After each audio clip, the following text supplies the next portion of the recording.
కాసేపట్లో AP cabinet సమావేశం కానుంది. సీఎం జగన్ అధ్యక్షతన మంత్రిమండలి సమావేశం కానుంది. వచ్చే నెలలో ఇవ్వాల్సిన సంక్షేమ పథకాలకు సంబంధించి కేబినెట్ ఆమోదం తెలపనుంది. అలాగే విశాఖలో సీఎం క్యాంపు కార్యాలయం, మంత్రులు, అధికారుల వసతికి సంబంధించిన సమావేశంలో ఈ చర్చకు రానుంది. విశాఖలో అధికారిక నివాసాలు, కట్టడాలకు సంబంధించి త్రిమెన్ కమిటీ నివేదికపై కేబినెట్ చర్చించనుంది.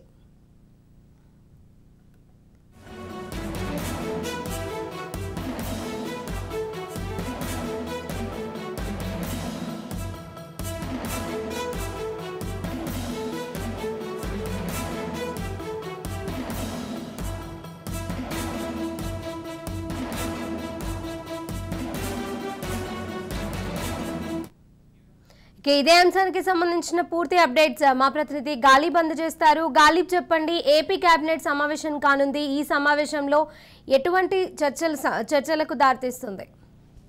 అదే ప్రస్తుతం ముఖ్యమంత్రితో పాటు మంత్రులు సచివాలయానికి చేరుకున్నారు. మరి కాసేపట్లో మరో 5-10 నిమిషాల్లోని కేబినెట్ సమావేశం ప్రారంభం కాబోతుంది. ప్రధానంగా మొత్తం 40 అంశాలతో కూడిన ఎజెండా కేబినెట్ ముందుకు వస్తున్నట్లుగా తెలుస్తుంది.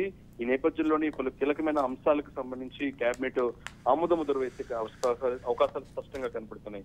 సుమారు 19,000 కోట్ల రూపాయలతో విలువైన పారిశ్రామిక పెట్టుబడులకు ఈ రోజు జరిగే కేబినెట్ సమావేశంలోని మంత్రి మండలి ఆమోదం తెలుపుతుంది. ప్రధానంగా విశాఖలోని ట్రాన్సిట్ అకామిడేషన్ కమిటీ నివేదికపై చర్చించే అవకాశాలు కనబడుతున్నాయి. ఎందుకంటే ఇప్పటికే విశాఖలోని మంత్రులు అట్లాగే ముఖ్యమంత్రికి సంబంధించిన అధికారిక నివాసాలు, కార్యాలయాలకు సంబంధించి కూడా ఒక త్రిసభ్య కమిటీని రాష్ట్ర ప్రభుత్వం ఏర్పాటు చేసింది. ఈ కమిటీ సంబంధించి ఈ రోజు కేబినెట్ లో చర్చించబోతారు. ఇక దాంతో పాటు వచ్చే నెల రాష్ట్ర ప్రభుత్వం అమలు చేసే సంక్షేమ పథకాలు, ప్రధానంగా వైఎస్ఆర్ 0 వడ్డీ పంట రుణాలు, వైఎస్ఆర్ కళ్యాణమస్తు, షాదీ తోఫా 3వ విడత, దాంతో పాటు జగనన్న విద్యా దీవెన 3వ విడత, ఈ పథకాలు వచ్చే నెల రాష్ట్ర ప్రభుత్వం అమలు చేస్తుంది. ఈ పథకాలకు సంబంధించి కూడా కేబినెట్ ఆమోద ముద్ర వేసే అవకాశాలు కనపడుతున్నాయి. ఇంకా దాంతో పాటు రాష్ట్రంలోని ఉద్యోగాల భర్తీ అట్లాగే ఉపాధ్యాయుల సంబంధించిన భర్తీకి సంబంధించి కూడా కేబినెట్ గ్రీన్ సిగ్నల్ ఇవ్వబోతుంది. గ్రూప్ 1, గ్రూప్ 2లోని ఖాళీలకు సంబంధించి కూడా కేబినెట్ లోని నిర్ణయం తీసుకునే అవకాశాలు కనబడుతున్నాయి.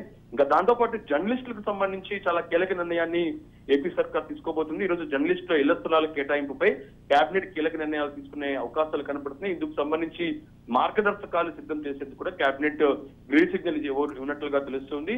ఇంకా దాంతో పాటు విజయనగరం జిల్లా కట్నానపల్లి రైలు ప్రమాద ఘటన బాధితులకు ప్రభుత్వ పరిహారం, జగనన్న ఆరోగ్య సురక్ష తదితర అంశాలపై కూడా మంత్రివర్గంలో చర్చించబోతున్నారు.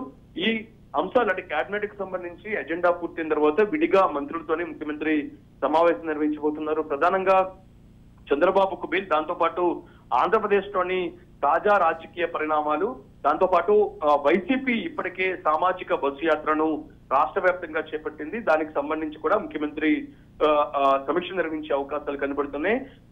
ప్రస్తుతం సామాజిక బస్సు యాత్రకు సంబంధించి ప్రజల నుంచి ఫీడ్బ్యాక్ ఏ విధంగా ఉంది, ప్రజలకు అట్లాగే ప్రభుత్వానికి అనుసంధానకర్తలుగా మంత్రులు ఏ విధంగా పనిచేయాలి, రాష్ట్ర ప్రభుత్వానికి సంబంధించిన పాలన ప్రజల్లోకి ఏ విధంగా తీసుకెళ్లాలని కూడా ముఖ్యమంత్రి మంత్రులకు దిశానిర్దేశం చేసే అవకాశాలు కనబడుతుంది. ఇంకా దాంతో పాటు చంద్రబాబుకు సంబంధించి బెయిల్ తర్వాత పరిణామాలు ఏ విధంగా మారాయి, సానుభూతి ఓటుగా మలుస్తుంది అనేది మాత్రం పెద్ద ఎత్తున వార్తలు వస్తున్న నేపథ్యంలో దానికి సంబంధించి కూడా ముఖ్యమంత్రి పూర్తి స్థాయిలో మంత్రులతో చర్చించే అవకాశాలు కనబడుతున్నాయి. మరి కాసేపట్లోనే అంటే మరో 2-3 నిమిషాల్లో కూడా కేబినెట్ సమావేశం ప్రారంభం కాబోతుంది. ప్రధాన కీలకమైన అంశాలకు కేబినెట్ ఆమోద ముద్ర వేసే అవకాశాలు.